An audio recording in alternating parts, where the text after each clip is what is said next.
എന്റെ പ്രിയപ്പെട്ട സഹോദരങ്ങളെ സഹോദരിമാരെ നിങ്ങൾക്കറിയുമോ മഹാനായ ഇബ്നു ജഅഫർ റളിയല്ലാഹു തആല അൻഹുമാ എന്റെ പ്രിയപ്പെട്ട സഹോദരങ്ങളെ സഹോദരിമാരെ മദീനയിൽ നിന്നും ഡമസ്കസിലേക്ക് യാത്ര പോകുന്ന മഹാനായ ജഅഫർ റളിയല്ലാഹു തആല അൻഹുവിന്റെ മകനായ അബ്ദുല്ലാഹ് ഇബ്നു ജഅഫർ റളിയല്ലാഹു അൻഹു മഹാനായ അബ്ദുല്ലാഹ് ഇബ്നു ജഅഫർ റളിയല്ലാഹു തആല അൻഹു ഈമാൻ എന്താണെന്ന് നമുക്ക് മനസ്സിലാക്കി തരികയാണ്.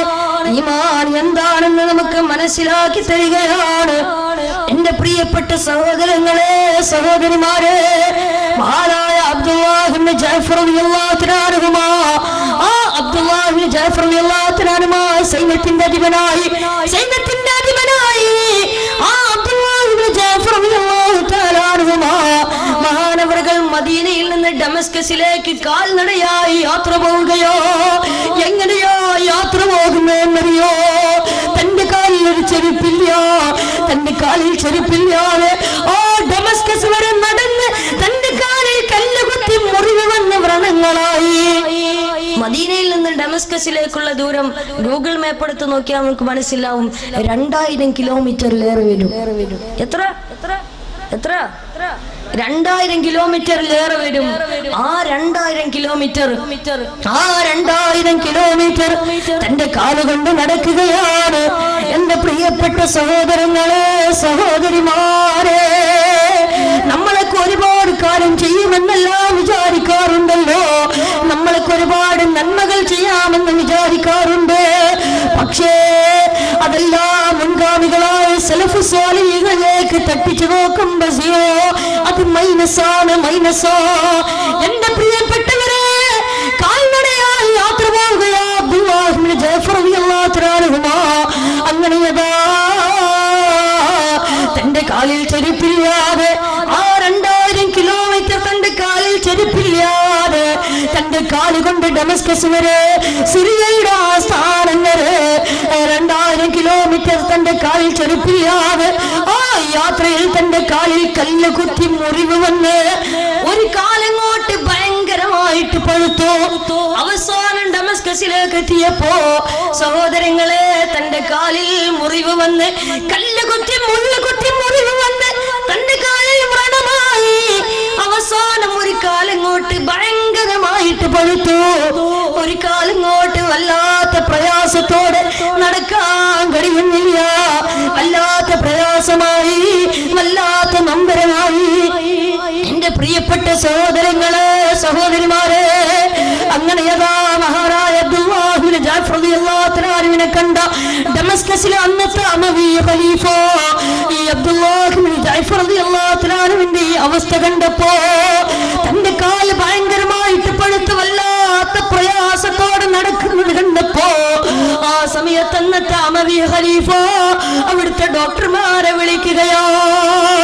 എന്റെ പ്രിയപ്പെട്ടവരെ അബ്ദുല്ലാഹ് ഇബ്നു ജഅഫർ റളിയല്ലാഹു അൻഹു സ്വർഗ്ഗത്തിലേക്ക് പാറിപ്പോയ ജഅഫർ റളിയല്ലാഹു തആലയുടെ മകനോ മഹാനായ ഒരു പിതാവിന്റെ മഹാനായ ഒരു പുത്രന് സൈന്യത്തിന്റെ അധിപനായ അവസാനം സിറിയയുടെ ആസ്ഥാനം വരെ ഡമസ്കസ് വരെ നടന്നു വന്ന് തന്റെ കാലിൽ ചെരുപ്പില്ലാതെ കാലിൽ കല്ലുകുത്തി മുള്ളുകുത്തി അവസാനം മുറിവ് വന്ന് തന്റെ കാലിൽ നിന്ന് ചലമൊലിച്ചു നിൽക്കുമ്പോ രക്തമൊലിച്ചു നിൽക്കുമ്പോ രക്തം തുടങ്ങുമ്പോ ആ സമയത്താണെന്ന് തമവി ഖലീഫ ഡോക്ടർമാരെ വിളിച്ചു പറഞ്ഞല്ലയോ ഡോക്ടർമാരെ ഈ അബ്ദുല്ലാഹ് ഇബ്നു ജഅഫറിന് വേണ്ട ചികിത്സ ചെയ്തു കൊടുക്കണം.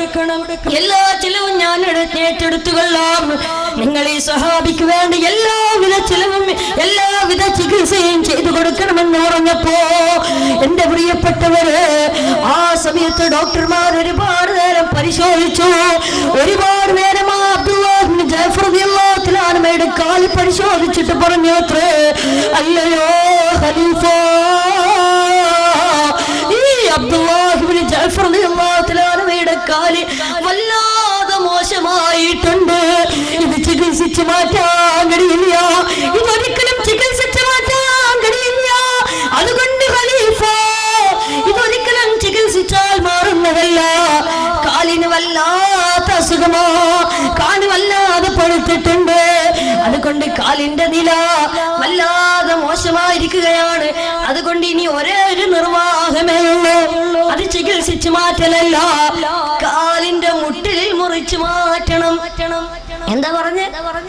കാലിന്റെ മുട്ടിൽ മുറിച്ചു മാറ്റണം, അതല്ലാതെ വേറൊരു നിർവാഹമില്ല ഖലീഫ എന്ന് ഡോക്ടർമാര് പറഞ്ഞപ്പോ, എന്റെ പ്രിയപ്പെട്ട സഹോദരങ്ങളെ, സഹോദരിമാരെ, കാലിന്റെ മുട്ടിൽ മുറിച്ചു മാറ്റണമെന്ന സമയത്ത് ഡോക്ടർമാര് പറയുമ്പോ ആ സമയത്ത് അവിടെ ഒരുമിച്ച് കൂടി ചില ആളുകൾ അവരവിടുന്ന് ഉറക്കെ പറഞ്ഞു, എന്റെ പ്രിയപ്പെട്ട സഹോദരങ്ങളെ, സഹോദരിമാരെ, എന്റെ ശബ്ദം ശ്രവിക്കുന്ന മുഅ്മിനീങ്ങളെ, മുഅ്മിനാത്തുകളെ, ആ സമയത്ത് അവിടെ ഒരുമിച്ച് കൂടി പറയോ, കാല് പച്ചയിൽ മുറിക്കുകയാണോ, കാലിന്റെ മുട്ടിൽ പച്ചക്ക് മുറിക്കുകയാണോ? കാലിന്റെ മുട്ടിൽ പച്ചക്ക് മുറിക്കുകയാണെങ്കിൽ എന്തോ ഒരു വേദനയോ, എന്തോ ഒരു പ്രയാസമോ. അതുകൊണ്ട് ഈ സ്വഹാബിക്ക് മയക്കി കിടത്താനുള്ള വല്ല മരുന്നും കൊണ്ടുപോയി കൊടുക്കും. സഹോദരങ്ങളെ, നമ്മളൊന്ന് ചിന്തിച്ചു നോക്കൂ. കാല് പച്ചക്ക് മുറിക്കാന്ന് പറഞ്ഞാൽ അന്നത്തെ 1300, 1200, 300 കൊല്ലങ്ങൾക്ക് മുമ്പുള്ള മെഡിക്കൽ സിറ്റുവേഷൻ ഒന്ന് ആലോചിച്ചിട്ട് നമ്മൾ മനസ്സിലാക്കുക. അന്നൊരു ഐസിയു ഇല്ലല്ലോ. സഹോദരങ്ങളെ, സഹോദരിമാരെ, അങ്ങനെ അവിടെ ഒരുമിച്ച് കൂടിയവർ ഈ സ്വഹാബിക്ക് വല്ല നല്ല മയക്കി കിടത്താനുള്ള മരുന്ന് കൊടുക്കണമെന്ന് പറഞ്ഞപ്പോ, ഈ സ്വഹാബിയെ മയക്കി കിടത്തിക്കൊണ്ട് കാല് മുറിച്ചാൽ മതി എന്ന് പറഞ്ഞപ്പോ, മഹാനായ അബ്ദുല്ലാഹ് ഇബ്നു ജഅഫർ റളിയല്ലാഹു അൻഹു ഇത് കേൾക്കേണ്ട താമസം പെട്ടെന്ന് അബ്ദുല്ലാഹ് ഇബ്നു ജഅഫർ റളിയല്ലാഹു അൻഹു പറയോ, എന്റെ കാൽ മുറിച്ചു മാറ്റുന്നത് എന്തിനാ എന്നെ മയക്കി കിടത്തുന്നത്? എന്റെ കാൽ എന്തിനാ വെറുതെ എന്റെ കാൽ മുറിക്കാൻ വേണ്ടി എന്തിനാ എന്നെ മയക്കുന്നത്? എന്റെ കാൽ നിങ്ങൾ മയക്കണ്ട. കാരണം എന്തേ? അബ്ദുല്ലാഹ് ഇബ്നു ജഅഫർ റളിയല്ലാഹു അൻഹു പറയുകയാണ്, എന്തുകൊണ്ടാണ് എന്നെ മയക്കണ്ട എന്ന് ഞാൻ പറയുമെന്നറിയോ? ഞാൻ ഉണർന്നിരിക്കുന്ന നേരത്ത് എന്റെ ജീവിതത്തിലെ ഓരോ സെക്കൻഡിലും ഞാൻ എന്റെ പ്രപഞ്ച സെറ്റാവായ അള്ളാഹുവിനെ ഓർത്തുകൊണ്ടേയിരിക്കുകയാണ്. അള്ളാഹുവിനെ ഓർക്കാത്തൊരു നിമിഷം പോലും ഈ അബ്ദുല്ലാഹ് ഇബ്നു ജഅഫർ ഇഷ്ടപ്പെടുന്നില്ല. അള്ളാഹുവിനെ ഓർക്കാത്ത ഒരു സെക്കൻഡ് പോലും ഞാൻ ഇഷ്ടപ്പെടുന്നില്ല. ഉറങ്ങുകയാണെങ്കിൽ പിന്നെ ഞാൻ ഉറക്കത്തിലാണ്. ഉണർന്നിരിക്കുന്ന എനിക്ക് അള്ളാഹുവിനെ ഓർക്കാനും ദിക്ർ ചൊല്ലാനും കഴിയില്ലല്ലോ. നിങ്ങൾ എന്നെ മയക്കി കിടത്തിയാൽ, അബ്ദുല്ലാഹ് ഇബ്നു ജഅഫർ റളിയല്ലാഹു അൻഹു പറഞ്ഞു, നിങ്ങൾ എന്നെ മയക്കി കിടത്തിയാൽ പിന്നെ എനിക്ക് നിസ്കരിക്കാൻ കഴിയില്ല, പിന്നെ എനിക്ക് സ്വലാത്ത് ചൊല്ലാൻ കഴിയില്ല, പിന്നെ എനിക്ക് എന്റെ റഹ്മാനായ റബ്ബിനെ ഓർക്കാൻ കഴിയില്ല, എന്റെ സിത്താവിനെ ഓർക്കാൻ കഴിയില്ല. അതുകൊണ്ട് എന്നെ മയക്കണ്ട, എന്നെ നിങ്ങൾ മയക്കല്ലേ. എന്നെ മയക്കി കഴിഞ്ഞോ പിന്നെ എന്റെ റബ്ബിനെ ഓർക്കാൻ എനിക്ക് കഴിയില്ല എന്ന് പറഞ്ഞുകൊണ്ട് അബ്ദുല്ലാഹ് ഇബ്നു ജഅഫർ റളിയല്ലാഹു അൻഹു വീണ്ടും പറയുകയാ, അതുകൊണ്ട് എന്റെ കാൽ നിങ്ങൾ മുറിച്ചോളൂ, എന്റെ കാലിന്റെ മുട്ടിൽ നിങ്ങൾ മുറിച്ചോളൂ. എത്ര വേദനയാണെങ്കിലും ഈ അബ്ദുല്ലാഹ് ഇബ്നു ജഅഫർ സഹിച്ചോളൂ, യാതൊരു പ്രശ്നവുമില്ല, ഞാൻ നിന്ന് തരാം, എന്നെ മയക്കണ്ട, എന്നെ മയക്കല്ലേ എന്ന് പറഞ്ഞുകൊണ്ട് അബ്ദുല്ലാഹ് ഇബ്നു ജഅഫർ റളിയല്ലാഹു അൻഹുയുടെ കാൽ, ആ കാലിന്റെ മുട്ടിൽ ഡോക്ടർമാരെ മുറിച്ചു മാറ്റി കാൽ വേർപ്പെടുത്തിയിരിക്കുകയാണ്. സഹോദരങ്ങളെ, സഹോദരിമാരെ, ഒരു മുഅ്മിനായ മനുഷ്യന്റെ ശരീരഭാഗം മയ്യത്ത് മറവ് ചെയ്യുന്നത് പോലെ മറവ് ചെയ്യണമെന്നാണല്ലോ ഫിഖ്, അതാണല്ലോ ശറഅ്, അതാണല്ലോ ഫിഖ് പറയുന്നത്. അതുപോലെ തന്നെ അങ്ങനെ മഹാനായ അബ്ദുല്ലാഹ് ഇബ്നു ജഅഫർ റളിയല്ലാഹു അൻഹുയുടെ കാല്, ആ കാലിന്റെ മുട്ടിൽ മുറിച്ചു മാറ്റിയ ഭാഗമെടുത്ത് വസ്ത്രത്തിൽ പൊതിഞ്ഞുകൊണ്ട് അവസാനം മറവ് ചെയ്യുന്നതിന് മുമ്പ് കഫൻ ചെയ്ത് അവസാനം മറവ് ചെയ്യാൻ വേണ്ടി കൊണ്ടുപോകുമ്പോ ആ സമയത്ത് അബ്ദുല്ലാഹ് ഇബ്നു ജഅഫർ റളിയല്ലാഹു അൻഹു പറഞ്ഞുവത്രേ, എന്റെ കാലൊന്ന് എന്റെ മുമ്പിലോട്ട് കൊണ്ടുവരൂ, എന്റെ കാലിന്റെ മുമ്പിലോട്ട് കൊണ്ടുവരൂ, ഞാൻ ആ കാലൊന്ന് അവസാനമായി കാണട്ടെ, അവസാനമായി ഞാൻ അതിനോടൊന്ന് യാത്ര ചോദിക്കട്ടെ എന്ന് പറഞ്ഞപ്പോ അബ്ദുല്ലാഹ് അബ്ദുല്ലാഹ് ഇബ്നു ജഅഫർ റളിയല്ലാഹു തആലയുടെ മുമ്പിലേക്ക് ആ കാല് കൊണ്ടുവന്നപ്പോ സഹോദരങ്ങളെ സഹോദരിമാരെ ആ സമയത്ത് അബ്ദുല്ലാഹ് ഇബ്നു ജഅഫർ റളിയല്ലാഹു തആല പറയുന്ന വാക്കുകൾ എന്താ? ഈമാൻ എന്താണെന്ന് മനസ്സിലാക്കാൻ ഈ ഒരൊറ്റ വചനങ്ങൾ മതി. ആ സമയത്ത് പൊട്ടിക്കരഞ്ഞുകൊണ്ട് അബ്ദുല്ലാഹ് ഇബ്നു ജഅഫർ റളിയല്ലാഹു തആല പറയുന്നു, അൽഹംദുലില്ലാഹ് അൽഹംദുലില്ലാഹ് അൽഹംദുലില്ലാഹ്, നിന്റെ ഖളായിൽ നിനക്ക് സ്തുതി പടച്ചവനെ. അല്ലാഹുവേ, നീ എന്റെ ഒരു കാല് മാത്രമല്ലേ കൊണ്ടുപോയുള്ളൂ, എത്രയോ അവയവങ്ങൾ എന്റെ ശരീരത്തിൽ ബാക്കിയുണ്ട്. ഒരു കേടുമില്ലാത്ത, ഒരു കുഴപ്പവുമില്ലാത്ത, ഒരു പ്രശ്നവുമില്ലാത്ത, ഒരു തളർച്ചയുമില്ലാത്ത, ഒരു വിളർച്ചയുമില്ലാത്ത എത്രയോ അവയവങ്ങൾ എന്റെ ശരീരത്തിലുണ്ട്. എന്റെ കൈകൾക്കൊരു പ്രശ്നവുമില്ലല്ലോ റബ്ബേ, എന്റെ കണ്ണുകൾക്കൊരു പ്രശ്നവുമില്ലല്ലോ റബ്ബേ, എന്റെ മൂക്കിനൊരു പ്രശ്നവുമില്ല, എന്റെ നാവിനൊരു പ്രശ്നവുമില്ല, എന്റെ ഒരു കാലിനും ഒരു പ്രശ്നവുമില്ല. അല്ലാഹു, എന്റെ ഈ ഹാർട്ടിനൊരു പ്രശ്നവുമില്ലല്ലോ റബ്ബേ. ഈ ഒരൊറ്റ കാലല്ലേ നീ കൊണ്ടുപോയല്ലോ. അൽഹംദുലില്ലാഹ്, നിനക്ക് സ്തുതി പടച്ചവനെ, നിന്റെ ഖളായിൽ നിനക്ക് സ്തുതി പടച്ചവനെ. എന്റെ പ്രിയപ്പെട്ടവരെ, ഇതാണ് ഈമാൻ, ഇതാണ് ഈമാൻ. തന്റെ ഒരു കാല് പോയിട്ട് പോലും ആ മഹാനവറുകൾ പൊട്ടിക്കരയുകയല്ല ചെയ്തത്. പൊട്ടിക്കരഞ്ഞുകൊണ്ട് എന്റെ കാല് നഷ്ടപ്പെട്ടല്ലോ എന്നല്ല പറഞ്ഞത് സഹോദരങ്ങളെ. എന്നിട്ട് പോലും ആ കാല് നഷ്ടപ്പെട്ടപ്പോൾ പോലും ആരെയാണ് ആ സ്വഹാബി ഓർത്തത്? ആരെയാണ് ആ സ്വഹാബി ചിന്തിച്ചത്? പ്രപഞ്ച സൃഷ്ടാവായ അല്ലാഹ്, എന്നെ നിങ്ങളെ സൃഷ്ടിച്ചല്ലോ, ഈ അഖില ലോക ബ്രഹ്മാണ്ഡ കടാകത്ത് മുഴുവനും സൃഷ്ടിച്ച് സംരക്ഷിച്ച് പരിപാലിച്ചു പോകുന്നല്ലോ. സഹോദരങ്ങളെ, അവരൊക്കെ എത്ര പ്രതിസന്ധി വന്നാലും അല്ലാഹുവിനെ ഓർക്കുന്നവരായിരുന്നു. അവരൊക്കെ എത്ര പ്രയാസം വന്നാലും അല്ലാഹുവിനെ ഓർത്ത് ജീവിക്കുന്നവരായിരുന്നു. അതുകൊണ്ട് എന്റെ പ്രിയപ്പെട്ടവരെ, അവരാണ് നമുക്ക് മാതൃക. മുൻഗാമികളായ ആളുകളാണ് നമുക്ക് മാതൃക. അതുകൊണ്ട് അവരുടെ മാതൃക സ്വീകരിച്ചോ, അവരുടെ മാതൃക പിൻപറ്റിക്കോ. അല്ലാഹുവേ, നീ സ്വീകരിക്കണേ അല്ലാഹ്, നീ കബൂലാക്കണേ തമ്പുരാനെ. അതുകൊണ്ട് സഹോദരങ്ങളെ, നമ്മൾ പിൻപറ്റേണ്ടത്, നമ്മൾ റോൾ മോഡലാക്കേണ്ടത് സിനിമാ നടന്മാരല്ല, അത് സിനിമാ നടികളല്ല, മുൻഗാമികളായ ആളുകളെയാണ് നമ്മൾ പിൻപറ്റേണ്ടത്. ഇന്ന് എത്ര ആളുകളാ അള്ളാഹു കൊടുത്ത പണം കൊണ്ട് ആഭാസ ജീവിതം നയിക്കുന്ന, ആർഭാട ജീവിതം നയിക്കുന്ന, ആഡംബര ജീവിതം നയിക്കുന്ന എത്ര ആളുകളാണ് നമുക്കിടയിലുള്ളത്. അല്ലേ? അള്ളാഹു കൊടുത്ത പണം കൊണ്ട് അഹങ്കരിച്ച് നടക്കുക എത്ര ആളുകളാ. ഈ ആധുനിക കാലഘട്ടത്തിൽ എത്ര മുസ്ലിം ചെറുപ്പക്കാരാണ്, മുസ്ലിം സഹോദരിമാരാണ് അള്ളാഹു കൊടുത്ത പണം കൊണ്ട് കിബിർ നടിച്ചുകൊണ്ട് നടക്കുന്നത്. അള്ളാഹു കാത്തുരക്ഷിക്കട്ടെ, അള്ളാഹു കാത്തുരക്ഷിക്കട്ടെ. സ്വർഗമുണ്ടെന്ന ബോധമില്ലാതെ അള്ളാഹുവിനെ ധിക്കരിച്ച് നടക്കുന്ന എത്ര ആളുകളാ. സഹോദരങ്ങളെ, സഹോദരിമാരെ, എന്റെ പ്രിയപ്പെട്ടവരെ, ഈ ദുനിയാവിൽ പണം കൊണ്ട് അഹങ്കരിച്ച് നടന്നാൽ ഒരു പക്ഷേ നമുക്ക് ഈ ദുനിയാവിൽ അടിച്ചു പൊളിച്ച് ജീവിച്ച് കഴിയാൻ കഴിയും. ഈ ദുനിയാവിൽ നല്ലതുപോലെ അടിച്ചു പൊളിച്ച് ജീവിക്കാൻ കഴിയും. പക്ഷേ നാളെ പടച്ച റബ്ബിന്റെ മുമ്പിൽ എത്തുമ്പോ ആ സമയത്ത് യാതൊരുവിധ രക്ഷയും ഉണ്ടാവില്ല.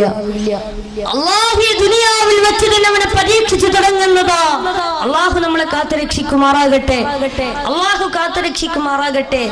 എന്റെ പ്രിയമുള്ളവരെ, ആ റോഡിൽ നിൽക്കുന്നവരൊക്കെ ഒന്ന് കയറിയിരുന്ന വല്ല സൗകര്യമാണ്. ധാരാളം ഹൈന്ദവ സഹോദരങ്ങളും ക്രൈസ്തവ സഹോദരന്മാരൊക്കെ ഉണ്ട്. ഇൻഷാ അല്ലാഹ്, അള്ളാഹു അവർക്കൊക്കെ നന്മ കൊടുക്കുമാറാകട്ടെ. അള്ളാഹു സുബ്ഹാനഹു വ തആല അവർക്കൊക്കെ ഹിദായത്ത് നൽകി അനുഗ്രഹിക്കുമാറാകട്ടെ. സഹോദരങ്ങൾ, എല്ലാവരും ഉറക്ക സ്വലാത്ത് ചൊല്ലും. സല്ലല്ലാഹു അലാ മുഹമ്മദ്.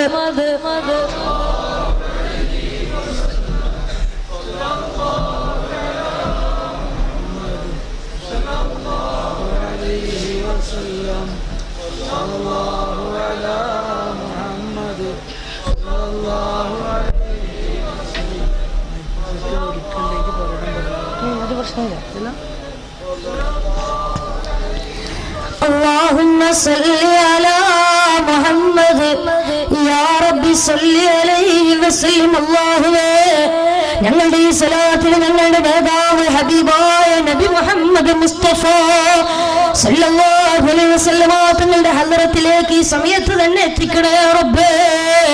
അതുകൊണ്ട് എന്റെ സഹോദരങ്ങളെ, സഹോദരിമാരെ, ഈ തേവലക്കരയിൽ ഒരുമിച്ച് കൂടി എന്റെ പ്രിയപ്പെട്ടവരെ, അല്ലാഹു തന്ന പണം കൊണ്ട് അഹങ്കരിക്കല്ലേ, കിബ്ർ നടിക്കല്ലേ, അസൂയ നടിക്കല്ലേ. സഹോദരങ്ങളെ, സഹോദരിമാരെ, നിങ്ങൾക്കറിയുമോ അല്ലാഹു ധാരാളം സമ്പത്ത് കൊടുത്ത ഒരു ചെറുപ്പക്കാരനായിരുന്നു ഖാറൂൻ. ആരാണ് ഖാറൂൻ? അല്ലാഹു ഒരുപാട് സമ്പത്ത് കൊടുത്തവനാ. എന്നാൽ ഈ ഖാറൂൻ ആരാ? മഹാനായ കലീമുല്ലാഹി മൂസാ നബി അലൈഹി സ്വലാത്തു വസ്സലാമിന്റെ ജനതയിൽപ്പെട്ടവനാ. അല്ലാഹുവിന്റെ വിശുദ്ധമായ ഖുർആൻ സൂറത്തുൽ ഖസസിലൂടെ ഈ സംഭവം വളരെ വ്യക്തമായി പറയുന്നുണ്ട്. ബിസ്മില്ലാഹിർ റഹ്മാനിർ റഹീം. ഇന്ന ഖാറൂന കാന മിൻ ഖൗമി മൂസാ فبغى عليهم وآتيناه من الكنوز ما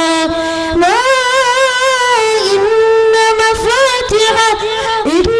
مفاتحه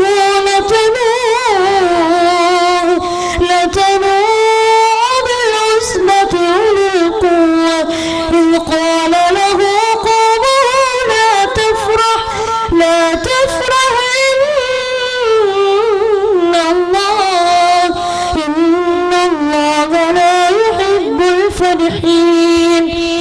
സഹോദരങ്ങളെ, സഹോദരിമാരെ, ഖാറൂൻ എന്ന് പറഞ്ഞാൽ മഹാനായ കലീമുല്ലാഹ് മൂസാ നബി അലൈഹി സ്വലാത്തു വസ്സലാമിന്റെ ജനതയിൽപ്പെട്ടവനാ. ആ മൂസാ നബിയുടെ ജനതയിൽ തന്നെ അല്ലാഹു ഒരുപാട് സമ്പത്ത് കൊടുത്തവനാ ഖാറൂൻ.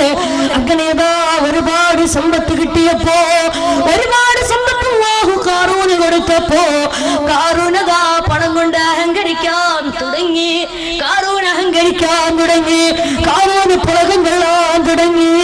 തനിക്ക് ലഭിച്ച സമ്പത്ത് കൊണ്ട് മൂസാ നബിയെ ധിക്കരിക്കാൻ തുടങ്ങി. മൂസാ നബി എന്ന് മാത്രമല്ല, ഈ പ്രപഞ്ച സിട്ടാവായ അഖിലലോക ബ്രഹ്മാണ്ഡ ഘടാകത്ത് മുഴുവനും സൃഷ്ടിച്ച് സംരക്ഷിച്ച് പരിപാലിച്ചു പോകുന്ന അല്ലാഹുവിനെ പോലും ധിക്കരിക്കുകയാ.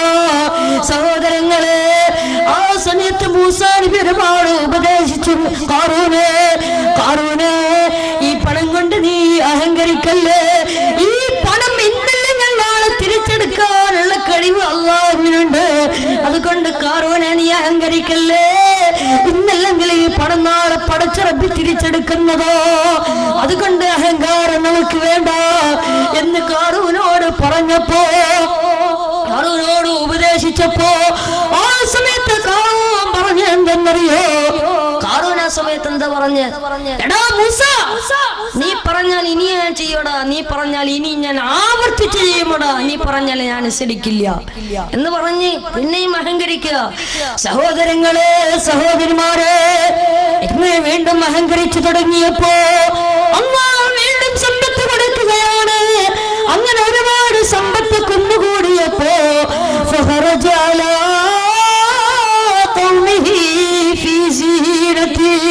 തന്റെ സ്വന്തം നാട്ടിലോട് 10,000 പെണ്ണുങ്ങൾ, 10,000 തേരാളികൾ, 10,000 കുതിരകൾ, അതിന്റെ പുറകിൽ സ്വർണ്ണരഥം, അതിന്റെ പുറകിൽ നഗ്നരായ തരുണീമണികൾ, വെഞ്ചാമരം വീശിക്കൊണ്ട് 5 ലക്ഷത്തോളം പേര് പങ്കെടുത്ത പ്രകടനം നടത്തുകയോ, 5 ലക്ഷത്തോളം പേര് പങ്കെടുത്ത പ്രകടനം നടത്തുകയാണ്. അതിൽ 10,000 പെണ്ണുങ്ങളുണ്ട്, 10,000 തേരാളികൾ, 10,000 ആനക്കൂട്ടങ്ങൾ, 10,000 കുതിരകൾ, അതിന്റെ പുറകിൽ സ്വർണ്ണരഥം, അതിന്റെ പുറകിൽ നഗ്നരായ തരുണിമണികൾ, വെഞ്ചാമരം വീശി 5 ലക്ഷത്തോളം പേര് പങ്കെടുത്ത പ്രകടനം നടത്തി. ഇങ്ങനെ 5 ലക്ഷത്തോളം പേര് പങ്കെടുത്ത പ്രകടനമൊക്കെ നടത്തിയപ്പോ ആ സമയത്ത് വഴിയരികിൽ നിൽക്കുന്ന ഈ പ്രകടനം കാണുന്ന ജനങ്ങൾ, ആ സമയത്ത് അവിടെ നിൽക്കുന്ന ജനങ്ങൾ 2 വിഭാഗമായി. ഈ 5 ലക്ഷത്തോളം പേര് പങ്കെടുത്ത പ്രകടനം കണ്ടപ്പോ ആ സമയത്ത് അവിടെ നിൽക്കുന്ന ആളുകൾ 2 വിഭാഗമായി. ഒരു വിഭാഗം ആളുകൾ അല്ലാഹുവേ, അല്ലാഹുവേ, യാ ലൈത ലനാ മിസ്ല മാ ഊതിയ ഖാറൂൻ, അല്ലാഹുവേ, നീ ഖാറൂന് കൊടുത്തതുപോലെ, ഖാറൂന് നൽകിയതുപോലെ കുറച്ച് പൈസ ഞങ്ങൾക്ക്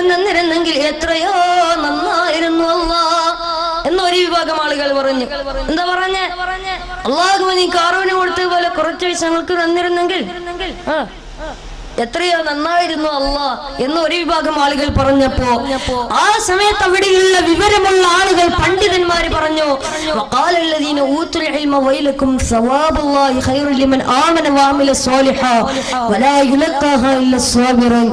നിങ്ങൾ നാശമാണ് വിശ്വസിച്ചിരിക്കുന്നത്, നിങ്ങൾ കാറൂന്റെ ആ മോശമായ സമൂഹത്തിന്റെ മേലാണ് നിങ്ങൾ വിശ്വസിച്ചിരിക്കുന്നത്, അതുകൊണ്ട് നിങ്ങൾക്ക് നാശമാണ് എന്ന് മറുവിഭാഗം ആളുകൾ പറഞ്ഞു.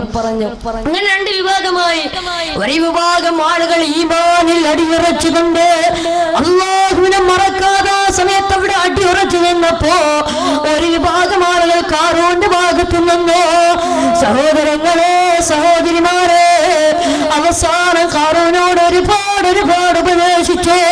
മൂസാ നബിയുടെ ജനതയും ഒരുപാട് പറഞ്ഞു, കാറൂനെ വേണ്ട വേണ്ട, ഈ ദുനിയാവ് ഇന്നല്ലെങ്കിൽ നാളെ അവസാനിക്കുന്നതോ, എത്ര സമ്പന്നന്മാരാ ദരിദ്രന്മാരായത് ചിന്തിക്കുകാരേ,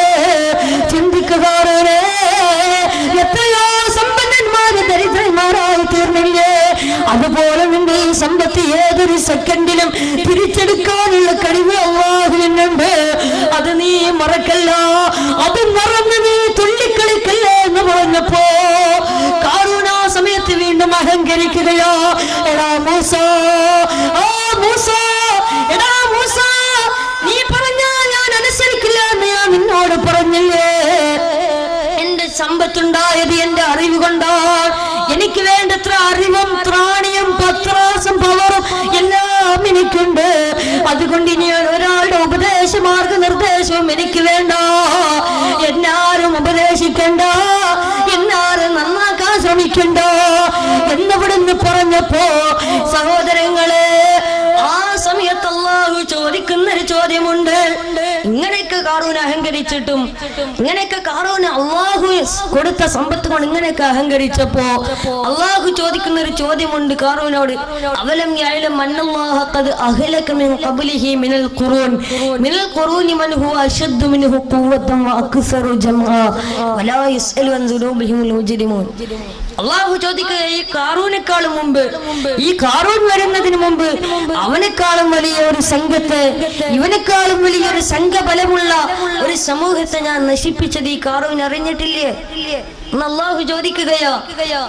ഇങ്ങനെയൊക്കെ ആയത്തിറങ്ങിയിട്ടും അള്ളാഹുവിന്റെ ചോദ്യം ഇറങ്ങിയിട്ടും മൂസാ നബി തന്റെ ജനതയും ഉപദേശിച്ചിട്ടും അവസാനം ഒരു മാറ്റവും സംഭവിക്കുന്നില്ല. അവസാനം മാനസാന്തരത്തിന്റെ മനസ്സ് വരുന്നില്ല, മാനസാന്തരത്തിന്റെ മനസ്സ് വരുന്നില്ല എന്ന് കണ്ടപ്പോ അല്ലാഹു അതാ സമൂഹത്തിന്റെ മേൽ, അല്ലാഹുവിനെ ധിക്കരിച്ച കാറൂന്റെ സമൂഹത്തിന്റെ മേൽ അല്ലാഹുവിന്റെ അതികഠിനമായ അദാബ് ഇറങ്ങുകയോ, അല്ലാഹുവിന്റെ ശിക്ഷ ഇറങ്ങുകയോ. സഹോദരങ്ങളെ, അല്ലാഹുവിന്റെ ശിക്ഷ ഇറങ്ങാൻ തുടങ്ങി. فخسفنا به وبداره الأرض فما كان له من فئة ينصرونه من دون الله وما كان من المنتصرين. ആ സമയത്ത് അവരുടെ മേൽ ഭൂമി പിളർന്നു, അവരുടെ മേൽ ഭൂമി പിളർന്നു. ആ സമയത്ത് കാറൂനെ രക്ഷിക്കാൻ ഒരാളും ഉണ്ടായില്ല. അങ്ങനെ കാറൂനെയും അവന്റെ സംഘത്തെയും അവന്റെ ഭവനത്തെയും അവന്റെ സമ്പത്തിനെയും അവനെയും അല്ലാഹു സുബ്ഹാനഹു വ തആല ഈ ഭൂമിക്കടിയിലോട്ട് ആഴ്ത്തിക്കളഞ്ഞു, ഈ ഭൂമിക്കടിയിലോട്ട് ആഴ്ത്തിക്കളഞ്ഞു. അതുകൊണ്ട് സഹോദരങ്ങളെ സഹോദരിമാരെ, അല്ലാഹു തന്ന പണം കൊണ്ട് അഹങ്കരിച്ചു കഴിഞ്ഞാ ദുനിയാവിൽ തന്നെ നമുക്ക് പരീക്ഷണങ്ങൾ വരുന്നതോ. കാറൂൻ അല്ലാഹു കൊടുത്ത ശിക്ഷ കണ്ടില്ലേ? അതുകൊണ്ട് എന്റെ പ്രിയപ്പെട്ടവരെ,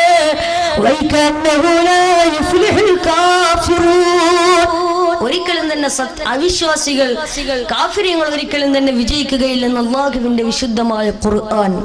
അതുകൊണ്ട് സഹോദരങ്ങളെ, ഈ അഹങ്കാരം നമുക്ക് വേണ്ട. അല്ലാഹു തന്ന പണം കൊണ്ട് അഹങ്കരിക്കണ്ട. ഇതൊക്കെ നശ്വരമാണ്. ഈ ദുനിയാവ് നശ്വരമാണ്. ഈ ദുനിയാവ് നശ്വരമാണ്. ദുനിയാവ് സൂക്ഷിക്കേണ്ടതാണ് മഞ്ച, പരലോക നന്മക്കുള്ളതായാൽ മഞ്ച. ദുനിയാവ് സൂക്ഷിക്കേണ്ടതാണ് മഞ്ച, പരലോക നന്മക്കുള്ളതായാൽ മഞ്ച. ദുനിയാവിൽ നീ ചെയ്യുന്നത് മുഴുവനും പരലോകത്തിന് വേണ്ടിയാണെങ്കിൽ, പരലോക വിജയത്തിനാണെങ്കിൽ, പൊന്നുമോനെ നീ രക്ഷപ്പെട്ടു. പൊന്നുമോനെ ഈ ദുനിയാവിൽ നീ ചെയ്യുന്നതെല്ലാം ആഖിറത്തിന് വേണ്ടി ചെയ്തോ, എന്നാൽ നിനക്ക് രക്ഷയുണ്ട്, എന്നാൽ നിനക്ക് വിജയമുണ്ട്. അല്ലാഹു നമ്മുടെ വിജയികളുടെ കൂട്ടത്തിൽ ഉൾപ്പെടുത്തട്ടെ. അല്ലാഹു നമ്മുടെ വിജയികൾ കൂട്ടത്തിൽ ഉൾപ്പെടുത്തട്ടെ. സഹോദരങ്ങളെ, സഹോദരിമാരെ, അതുകൊണ്ട് ഇഖ്ലാസുള്ള ജീവിതം നയിക്കുക. ഇന്നത്തെ ആധുനിക കാലഘട്ടത്തിന്റെ അവസ്ഥ എന്താ? ഇന്നത്തെ ആധുനിക കാലഘട്ടത്തിലെ ചെറുപ്പക്കാർക്ക്, സഹോദരിമാർക്ക് ഇന്ന് അല്ലാഹു ഉണ്ടെന്ന ബോധമില്ല, പടച്ചറപ്പുണ്ടെന്ന ബോധമില്ല, ഇഖ്ലാസില്ല, സബറില്ല, ഈമാനില്ല, തഖ്വയില്ല. എല്ലാം ഇന്ന് ഉപേക്ഷിച്ച് കളഞ്ഞുകൊണ്ട് ഇന്ന് അല്ലാഹുവിനെ ധിക്കരിക്കുന്ന ഒരു സമൂഹമായി നമ്മൾ മാറിയില്ലേ? സഹോദരങ്ങളെ, സഹോദരിമാരെ, നിങ്ങളൊന്ന് ചിന്തിച്ചു നോക്കൂ. ഇന്ന് എത്ര ആളുകളോ കള്ളുകുടിച്ച് കൊത്തോടി പരിസരബോധം നഷ്ടപ്പെടുത്തുന്നു. എത്രയോ ആളുകൾ നമുക്കിടയിലില്ലേ? അല്ലേ, കള്ളുകുടിച്ച് കൊത്തോടുന്നവർ എത്രയോ ആളുകൾ ഈ ലോകത്ത് ജീവിച്ചിരിപ്പില്ലേ? ഇസ്ലാം ഹറാമാക്കിയതാണ് മദ്യം, ഇസ്ലാം ഹറാമാക്കിയതാണ് മദ്യം. എന്നിട്ടും ആ മദ്യം കുടിച്ച് നടക്കുന്നു, മദ്യം കുടിച്ച് പടച്ചുറപ്പിനെ മറന്ന് നടക്കുന്ന എത്രയോ ആളുകൾ ഈ സമൂഹത്തിൽ ജീവിച്ചിരിപ്പില്ലേ? എന്റെ പ്രിയപ്പെട്ടവരെ, എന്താണ് ഈ കള്ളുകുടിയുടെ ഗൗരവം? എന്താ മദ്യത്തിന്റെ ഗൗരവം? എന്താ? അല്ലാഹുവിന്റെ റസൂൽ സല്ലല്ലാഹു അലൈഹി വസല്ലം തങ്ങൾ പറയോ, മദ്യപിക്കുന്നവരോട് അല്ലാഹുവിന്റെ റസൂൽ സല്ലല്ലാഹു അലൈഹി വസല്ലം തങ്ങൾ പറയാണ്, കള്ളു കുടിച്ചുകൊണ്ട് ബോധമില്ലാതെ വീട്ടിന്റെ കത്ത് കടന്നു വന്നിട്ട് സ്വന്തം നൊന്ത് പ്രസവിച്ച ഉമ്മയെ പോലും കടിത്തറുത്ത് കൊല്ലാൻ മടി കാണിക്കാത്ത 2 വയസ്സുള്ള 4 വയസ്സുള്ള 6 വയസ്സുള്ള പെൺകുട്ടികളെ പോലും ക്രൂരമായി മാനഭംഗപ്പെടുത്ത കാമത്തിന്റെ മൃഗത്തിന്റെ കണ്ണുകൾ എന്റെ മുഖത്തിൽ സമ്മാനിക്കുന്ന ഏറ്റവും വലിയ വിഷദ്രാവകമാകുന്ന മദ്യമുണ്ടല്ലോ, ആ മദ്യം കുടിച്ചുകൊണ്ട് നടക്കുന്നവരെ, ആ മദ്യം വിളമ്പിക്കൊണ്ട് നടക്കുന്നവരെ, മദ്യം വെറുപ്പില്ലാതെ മനസ്സിനകത്ത് സ്നേഹത്തോടെ കൊണ്ട് നടക്കുന്നവരെ, അല്ലാഹുവിന്റെ റസൂൽ പറയാ, നീ നിസ്കരിച്ചാലും സ്വതക്ക ചെയ്താലും സക്കാത്ത് കൊടുത്താലും എത്ര ഇബാദത്ത് എടുത്താലും അല്ലാഹു സ്വീകരിക്കുകയില്ലെന്ന് നബി മുഹമ്മദ് മുസ്തഫ. ഏതുവരെ എന്നറിയോ? അല്ലാഹുവേ, ഇനി ഒരിക്കലും ഞാൻ കള്ളു കുടിക്കില്ല എന്ന് പറഞ്ഞ് പടച്ച റബ്ബിലേക്ക് പൊട്ടിക്കരഞ്ഞ് തൗബ ചെയ്ത് മടങ്ങിയാലല്ലാതെ അല്ലാഹു സുബ്ഹാനഹു വ തആല അവന്റെ ഒരു സൽക്കർമ്മവും സ്വീകരിക്കില്ലെന്ന് ഹബീബായ നബി മുഹമ്മദ് മുസ്തഫ. കള്ളു കുടിക്കുന്നതിന്റെ ഗൗരവം ഇന്നത്തെ ആധുനിക കാലഘട്ടത്തിൽ എത്ര ചെറുപ്പക്കാരാണ് ഈ ന്യൂ ഇയറിന്റെ അന്ന് വരെ എത്ര ചെറുപ്പക്കാരാണ് ലക്ഷക്കണക്കിന് രൂപയുടെ മദ്യം കുടിച്ചു തീർത്തത്? എല്ലാ സഹോദരങ്ങളെ, നിങ്ങൾ ഇന്ന് ചിന്തിച്ചു നോക്കൂ. അല്ലാഹുവിന്റെ റസൂൽ മദ്യത്തിന്റെ ഗൗരവം പറഞ്ഞു തരികയോ? കള്ളു കുടിച്ച് നടക്കുന്നവനാണ് ഖിയാമത്ത് നാളിൽ വരുന്നത്. എങ്ങനെയാണ് വരുന്നതെന്നറിയോ?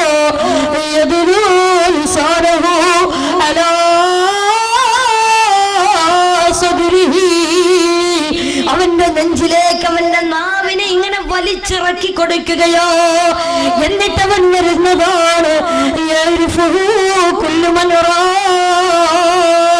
അവന്റെ ശരീരത്തിൽ നിന്ന് ദുർഗന്ധം ഇങ്ങനെ പുറത്തേക്ക് വന്ന് ശരീരത്തിൽ നിന്ന് ഇങ്ങനെ പൊട്ടിയൊലിക്കുമ്പോ ആ സമയത്ത് ആ അക്ഷരയിൽ നിൽക്കുന്ന മുഴുവൻ ആളുകളും അവനെ തിരിച്ചറിയുകയോ, ആ വരുന്നവർ മുഴുവനും കല്ലുകുടിയന്മാരോ. അങ്ങനെ ദുനിയാവിന്റെ കത്തി കല്ലുകുടിച്ച് കൂട്ടാടുന്നവരുണ്ടെങ്കിൽ പഠിച്ചുകൊള്ളുക. അല്ലാഹുവിന്റെ റസൂല് പറയാ, കല്ലുകുടിയന്മാർക്കുള്ള ശിക്ഷ അല്ലാഹുവിന്റെ റസൂല് പറയാ. അല്ലാഹു ഒന്നാമതായിട്ട് കൊടുക്കുന്നതെന്തോ,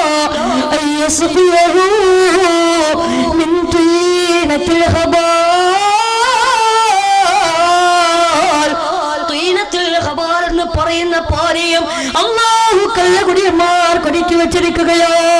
പൊന്നുമോനെ, കള്ളെന്ന് പറഞ്ഞ് ബ്രാൻഡി എന്ന് പറഞ്ഞ് വിസ്കി എന്ന് പറഞ്ഞ് കള്ളു കുടിച്ച് കൂട്ടാടുന്നവരെ പഠിച്ചുകൊള്ളുക. ഇന്ന് മരിച്ച നാളെ കബറിലല്ലേ ഒരു 3 പിടി മണ്ണ് വാരിയിടാ പോലും ആളില്ലാത്ത, സ്നേഹബന്ധത്തിന് വിലയില്ലാത്ത കാലഘട്ടമോ. ആ കബറിന്റെ അകത്ത് അല്ലാഹു നിനക്ക് വല്ലാത്ത അദാബ് തരുന്നെന്ന് മാത്രമല്ല, നസ്ഖിയഹു മിൻ തീനത്തിൽ ഖബാൽ. തീനത്തുൽ ഖബാൽ എന്ന് പറയുന്ന പാനീയം അല്ലാഹു നിനക്ക് ഒരുക്കി വെച്ചിരിക്കുകയാ. ഇത് കേട്ടപ്പോ സഹാബത്തിന് പോലും വല്ലാത്ത അത്ഭുതമായി. അള്ളാഹുവിന്റെ റസൂലിനോട് സഹാബത്ത് ചോദിച്ചു, നബിയെ, യാ റസൂലല്ലാഹ്, വമാ തീനത്തുൽ ഖബാൽ, നബിയെ എന്താണ് ഈ തീനത്തുൽ ഖബാൽ? അള്ളാഹുവിന്റെ റസൂലിനോട് സഹാബത്ത് ചോദിക്കുമ്പോ അള്ളാഹുവിന്റെ റസൂൽ പറഞ്ഞു കൊടുക്കുന്നു, സഹാബ വഹുവ റഖു അഹ്ലിന്നാർ. അള്ളാഹുവിന്റെ റസൂൽ പറഞ്ഞു കൊടുക്കുന്നു, സഹാബ ഈ പാനീയം ഏതെന്നറിയോ? തീനത്തുൽ ഖബാൽ എന്ന് പറഞ്ഞാൽ നാളെ കത്തിക്കാണെന്ന നരകത്തിന്റെ അഗ്നികാരായ ആളുകളുടെ ശരീരത്തിൽ നിന്ന് വെന്തുരുകി വലിച്ചു വരുന്ന ചീഞ്ചലമാകുന്ന വിയർപ്പ് തുള്ളികളുണ്ടല്ലോ, ആ വിയർപ്പ് തുള്ളികളാണ് തീനത്തുൽ ഖബാൽ എന്ന് ഹബീബായ നബി മുഹമ്മദ് മുസ്തഫ സല്ലല്ലാഹു അലൈഹി വസല്ലം തീർന്നിട്ടില്ല. അല്ലാഹുവിന്റെ റസൂൽ രണ്ടാമതായിട്ട് പറയാ, അല്ലാഹു കള്ളുകുടിയന്മാർക്ക് കൊടുക്കുന്ന രണ്ടാമത്തെ പാനീയം സ്വർഗം മറന്നുകൊണ്ട് നടക്കുന്ന കള്ളുകുടിയന്മാർക്ക് അല്ലാഹു രണ്ടാമതായിട്ട് കൊടുക്കുന്നത്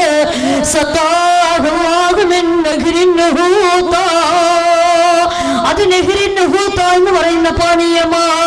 യാ റസൂലല്ലാഹ്, എന്താണ് നഹ്റിൻ ഹൂത എന്ന് ചോദിക്കുമ്പോ അല്ലാഹുവിന്റെ റസൂൽ പറഞ്ഞു കൊടുക്കുന്ന, സഹാബ വഹുവ യുജ്രി മിൻ ഫുറൂജിൽ മുമിസാത്ത്. ആ പാനീയം എന്തെന്ന് വെച്ചാൽ അത് വ്യഭിചാരികളും വ്യഭിചാരിണികളും ഉൾപ്പെടെയുള്ളൂ തെറ്റുകാരുടെ ഗുഹ്യാലയങ്ങളിൽ നിന്ന് വെന്തുരുകി വലിച്ചു വരുന്ന നരകത്തിയുണ്ടല്ലോ, ആ നരകത്തി മുഴുവനും ഒരുമിച്ച് കൂടുന്നൊരു മഹാസമുദ്രമുണ്ട്. അതാണ് നഹ്റിൻ ഹൂത എന്ന് ഹബീബായ നബി മുഹമ്മദ് മുസ്തഫ സല്ലല്ലാഹു അലൈഹി വസല്ലം തങ്ങൾ പഠിപ്പിച്ചു തരുമ്പോ സഹോദരങ്ങളെ, കൂടെ നടന്നവരില്ല, തമാശ പറഞ്ഞ് പൊട്ടിച്ചിരിച്ചവരില്ല, തകർന്ന മനസ്സുമായി കൊണ്ട് നടന്നവരില്ല, ആരുമില്ല, ആരാരുമില്ല. ഖബറിന്റെ അകത്തൊറ്റക്കോ ഭയാനകമാണ്, ഭീകരമോ. അല്ലാഹുവിന്റെ റസൂൽ മൂന്നാമതായിട്ട് പറയുകയാ. എന്നിട്ട് അല്ലാഹു മൂന്നാമതായിട്ട് കള്ളുകുടിയന്മാർക്ക് കൊടുക്കുന്നുണ്ടോ? സഹോദരങ്ങളെ, സഹോദരിമാരെ, എന്നിട്ട് അല്ലാഹു കള്ളുകുടിയന്മാർക്ക് മൂന്നാമതായിട്ട് കൊടുക്കുന്നുണ്ടോ? ആ മൂന്നാമത്തെ പാനീയം ഏതെന്നറിയോ? ആ പാനീയത്തിൽ നിന്നൊരു തുള്ളിയെങ്ങാനും വായിലേക്ക് വെച്ച് കഴിഞ്ഞോ, ആ പാനീയത്തിൽ നിന്നൊരു തുള്ളിയെങ്ങാനും വായിലേക്ക് വെച്ച് കഴിഞ്ഞോ മുഖമുരുകി പോകുന്നതോ, കണ്ണിലൊരുകി പോകുന്നതോ, നാവിൽ വെന്തുരുകി പോകുന്നതോ, ആ പാനീയത്തിൽ നിന്ന് അല്ലാഹുവിന്റെ റസൂൽ പറയാ, ആ പാനീയത്തിൽ നിന്നൊരു തുള്ളിയെങ്ങാനും ആകാശ ലോകത്ത് നിന്ന് താഴെ കൊടിച്ചു കഴിഞ്ഞോ ആകാശ ലോകങ്ങൾ മുഴുവനും കരിഞ്ഞു പോകുന്നതോ. ഇതിൽ നിന്നൊരു തുള്ളിയല്ലേ കള്ളുകുടിയന്മാർക്ക് അല്ലാഹു ഒരുക്കി വെച്ചിട്ടുള്ളത്. അതുകൊണ്ട് സഹോദരങ്ങളെ, മദ്യപാനം നമുക്ക് വേണ്ട. അല്ലാഹുവിനെ മറന്നുകൊണ്ടല്ലോ തമ്മാടിത്തരങ്ങൾ നമുക്ക് വേണ്ട. പടച്ചറബിനെ ധിക്കരിച്ചു കൊണ്ടുള്ള ഒരു കാര്യവും നമുക്ക് വേണ്ട. അതുകൊണ്ട് സഹോദരങ്ങളെ, തെമ്മാടിത്തരങ്ങളോട് വിട പറയുക. ഇന്ന് നമുക്കെല്ലാവർക്കും അറിയാമല്ലോ, ഇതൊക്കെ ഹറാമാണെന്ന് നമുക്കറിയോ, മദ്യം ഹറാമാണെന്ന് നമുക്കറിയോ. എന്നിട്ട് പോലും പടച്ചറബിനെ ധിക്കരിച്ചുകൊണ്ട് നമ്മുടെ ലക്ഷ്യസ്ഥാനമായ സ്വർഗം മറന്നുകൊണ്ട് ജീവിക്കുന്ന എത്രയോ ആളുകൾ നമുക്കിടയിലില്ലേ. അല്ലാഹു നമുക്ക് ചിന്തിക്കാൻ തൗഫീഖ് തരട്ടെ. അല്ലാഹു നമുക്ക് ചിന്തിക്കാൻ തൗഫീഖ് തരട്ടെ. എന്റെ പ്രിയപ്പെട്ട ഉപ്പമാരെ, ഉമ്മമാരെ, ഇന്നത്തെ നമ്മുടെ മക്കളുടെ ഒക്കെ അവസ്ഥ എന്താ? ഇന്നത്തെ നമ്മുടെ മക്കളുടെ ജീവിത ശൈലി എങ്ങനെയാ? ജീവിത രീതി എങ്ങനെയാ? ഇന്ന് നമ്മുടെ മക്കൾക്ക് നമ്മൾ പഠിപ്പിച്ചു കൊടുക്കുന്നത് എന്താ? പണ്ട് കാലത്തൊക്കെ നമ്മുടെ ഉമ്മമാര്, ഉപ്പമാര് നമ്മുടെ മക്കൾക്ക് പഠിപ്പിച്ചു കൊടുത്തിരുന്നു. അള്ളാഹുവിന്റെ പരിശുദ്ധമായ ഖുർആൻ പാരായണം ചെയ്യാൻ പഠിപ്പിച്ചു കൊടുത്തിരുന്നു. നിസ്കാരം കൃത്യമായി നിർവഹിക്കാൻ, നിസ്കാര നിസ്കാരം നല്ലതുപോലെ തഖ്വയോടെ നിസ്കരിക്കാൻ മാതാപിതാക്കൾ പഠിപ്പിച്ചു കൊടുത്തിരുന്നു. അതുപോലെ തന്നെ അള്ളാന്റെ റസൂലിന്റെ മദ്ഹുകൾ പഠിപ്പിച്ചു കൊടുത്തിരുന്നു. അതുപോലെ തന്നെ അങ്ങനെയുള്ള ഒരുപാട് നല്ല നല്ല കാര്യങ്ങളൊക്കെ പഠിപ്പിച്ചു കൊടുത്തിരുന്നു. പക്ഷേ ഇന്ന് പരിഷ്കാരത്തിന്റെ കൂലം കുത്തിയൊടുക്കിൽ ഇന്ന് അങ്ങനെയുള്ള നല്ല കാര്യങ്ങളൊക്കെ മാഞ്ഞുകൊണ്ടിരിക്കുകയാ. ഇന്ന് നമ്മുടെ മക്കൾക്ക് നമ്മൾ പഠിപ്പിച്ചു കൊടുക്കണത് എന്താ? ഇന്ന് നമ്മുടെ മക്കൾക്ക് നമ്മൾ പഠിപ്പിച്ചു കൊടുക്കുന്ന നിസ്കാരമല്ല, ഖുർആനല്ല, സ്വലാത്തല്ല, ദിക്റല്ല, പിന്നെ എന്താ? നിങ്ങൾക്കൊക്കെ അറിയാം. ഇന്ന് നമ്മുടെ മക്കൾക്ക് നമ്മൾ പഠിപ്പിച്ചു കൊടുക്കുന്നതാ ജിമിക്കി കമ്മൽ. ഇന്ന് നമ്മുടെ മക്കൾക്ക് ഇപ്പൊ പഠിപ്പിച്ചു കൊടുക്കുന്ന ജിമിക്കി കമ്മല. സഹോദരങ്ങളെ, സഹോദരിമാരെ, ഞാൻ വെറുതെ പറയുകയല്ല. ഈ അടുത്ത് സോഷ്യൽ മീഡിയകളിൽ വല്ലാതെ വൈറലായ ഒരു വീഡിയോ നിങ്ങളൊക്കെ കണ്ടിരിക്കും. എന്താണ് വീഡിയോ? ഒരു പ്രിയപ്പെട്ട ഉമ്മ, ഒരു മുസ്ലിമത്തായ ഉമ്മയതാ തന്റെ 2 വയസ്സോ 3 വയസ്സോ ഉള്ള തന്റെ മകളെ തൊട്ടിൽ കിടത്തിയിട്ട് ആ പ്രിയപ്പെട്ട ഉമ്മ തന്നെ പ്രിയപ്പെട്ട കുഞ്ഞിനതാ താരാട്ട് പാട്ട് പാടിക്കൊടുക്കുകയാണ്. ആ പ്രിയപ്പെട്ട ഉമ്മ താരാട്ട് പാട്ട് പാടിക്കൊടുക്കുകയാ. എന്താ പാടിക്കൊടുക്കുന്നേ? എന്റെ നമ്മുടെ ജിമിക്കി കമ്മൽ എന്താ പാടിക്കൊടുക്കുന്നത്? ഇത് വെറുതെ പറയല്ലേ, ഈ അടുത്ത് വാട്സപ്പിലൊക്കെ വന്നതാ. എന്നിട്ട് ജിമിക്കി കമ്മൽ 2 വരി പാടിക്കൊടുത്തപ്പോ ഈ കുഞ്ഞിന് നല്ല സന്തോഷമായി. ഇത് കഴിഞ്ഞിട്ട് ഈ പ്രിയപ്പെട്ട ഉമ്മ തന്നെ 2 വരി ലാ ഇലാഹ ഇല്ലല്ലാഹു ലാ ഇലാഹ ഇല്ലല്ലാഹ് ലാ ഇലാഹ ഇല്ലല്ലാഹു മുഹമ്മദുർ റസൂലുള്ളാഹ് ലാ ഇലാഹ ഇല്ലല്ലാഹു ലാ ഇലാഹ ഇല്ലല്ലാഹ് ലാ ഇലാഹ ഇല്ലല്ലാഹു മുഹമ്മദുർ റസൂലുള്ളാഹ്. എന്നിട്ട് ഈ ജിമിക്കി കമ്മൽ 2 വരി പാടിക്കൊടുത്തതിന് ശേഷം ഈ പ്രിയപ്പെട്ട ഉമ്മ തന്നെ 2 വരി ലാ ഇലാഹ ഇല്ലല്ലാഹ് ചൊല്ലിക്കൊടുക്കുക. 2 വരി ലാ ഇലാഹ ഇല്ലല്ലാഹ് ചൊല്ലിക്കൊടുത്തപ്പോ ആ കുഞ്ഞ് പൊട്ടിക്കരയുകയാ. ആ കുഞ്ഞിന് ലാ ഇലാഹ ഇല്ലല്ലാഹ് പറ്റുന്നില്ല. ലാ ഇലാഹ ഇല്ലല്ലാഹ് എന്ന താരാട്ട് പാട്ട് ആ കുഞ്ഞിന് കേൾക്കാൻ സാധിക്കുന്നില്ല. ആ കുഞ്ഞ് പൊട്ടിക്കരയുകയാണ്. ജിമിക്കി കമ്മൽ അപ്പൊ ആ സമയത്ത് ഈ ലാ ഇലാഹ ഇല്ലല്ലാഹ് കുട്ടി ഇങ്ങനെ കരഞ്ഞുകൊണ്ട് വേണ്ട എന്ന് ആ കുഞ്ഞ് തൊട്ടിൽ കിടന്ന് പറയുമ്പോ ആ പ്രിയപ്പെട്ട ഉമ്മ ചോദിക്കുന്നു, നേരത്തെ പാടി ജിമിക്കി കമ്മലാണ് വേണ്ടത്, നേരത്തെ പാടി ജിമിക്കി കമ്മലാണ് വേണ്ടതെന്ന്. അപ്പൊ കുഞ്ഞിന് സംസാരിക്കാൻ കഴിവില്ല, സംസാര വൈഭവമില്ല, സംസാര ശേഷി എത്തിയിട്ടില്ല.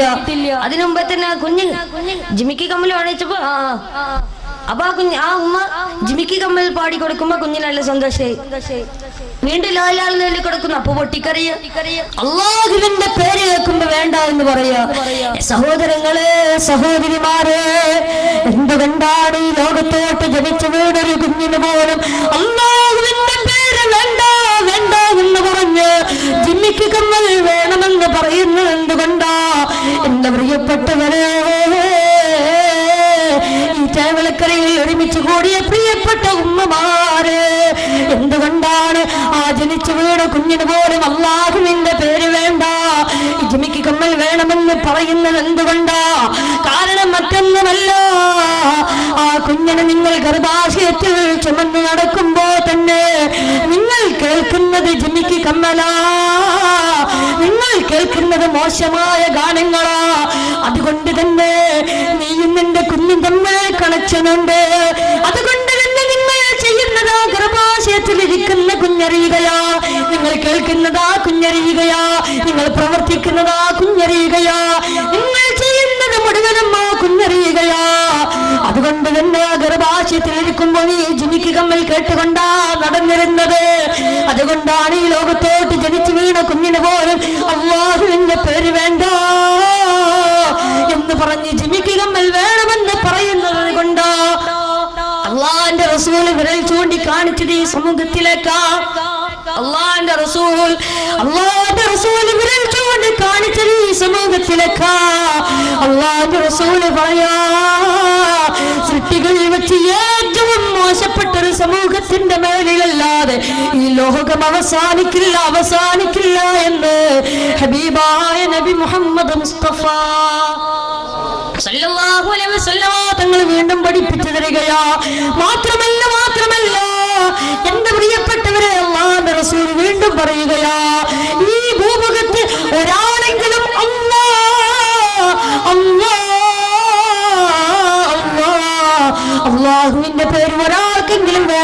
പറയാത്തൊരു സന്ദർഭങ്ങളും അല്ലാഹുവിന്റെ പേര് പറയാത്തൊരു സന്ദർഭമേ ഭൂമുഖത്ത് കടന്നു വരും. അന്ന് ഈ ലോകം അവസാനിക്കുമേ എന്ന് ഹബീബായ നബി മുഹമ്മദ് മുസ്തഫ സല്ലല്ലാഹു അലൈഹി വസല്ലമ തങ്ങൾ പഠിപ്പിക്കുമ്പോ തട്ടിൽ കിടക്കുന്ന സംസാര ശേഷിയില്ലാത്ത സംസാര വൈഭവമില്ലാത്ത കുഞ്ഞുപോലും അല്ലാഹുവിന്റെ പേര് വേണ്ട എന്ന് പറയുമ്പോ എന്റെ പ്രിയപ്പെട്ടവരെ, ഇന്ന് നമ്മൾ എത്രമാത്രം മതപ്പതിച്ചു പോയി. സഹോദരങ്ങളെ, സഹോദരിമാരെ, ഇന്ന് നമുക്ക് പടച്ചറപ്പിന് ഓർമ്മയുണ്ടോ? ഇന്ന് നമുക്ക് അല്ലാഹുവിന് ഓർമ്മയുണ്ടോ? മാത്രമല്ല, ഇന്ന് നമുക്ക് നിസ്കാരമുണ്ടോ? ഇന്ന് നമുക്ക് ഖുർആൻ പാരായണമുണ്ടോ? സഹോദരങ്ങളെ, സഹോദരിമാരെ, ഇന്ന് എത്ര ചെറുപ്പക്കാരാ, ഇന്ന് എത്ര സഹോദരിമാരാണ് നിസ്കരിക്കാതെ പരിശുദ്ധമായ ഖുർആൻ പാരായണം ചെയ്യാതെ 24 മണിക്കൂറും സോഷ്യൽ മീഡിയകളിൽ കളിക്കുന്നവരില്ലേ? വാട്സപ്പിലും ഫേസ്ബുക്കിലുമായി സമയം കളയുന്നവരില്ലേ? മാത്രമല്ല, സോഷ്യൽ മീഡിയ ഹറാമിന് വേണ്ടി ഉപയോഗിക്കുന്നവരില്ലേ? സോഷ്യൽ മീഡിയകൾ ഹറാമിന് വേണ്ടി ഉപയോഗിക്കുന്നവരില്ലേ? അല്ലാഹു കാത്ത് രക്ഷിക്കുമാറാകട്ടെ. ഞാൻ പറയുന്നത് വെറുതെ, ഞാൻ പറയുന്നത് സത്യമല്ലേ? ഞാൻ പറയുന്നത് ശരിയല്ലേ?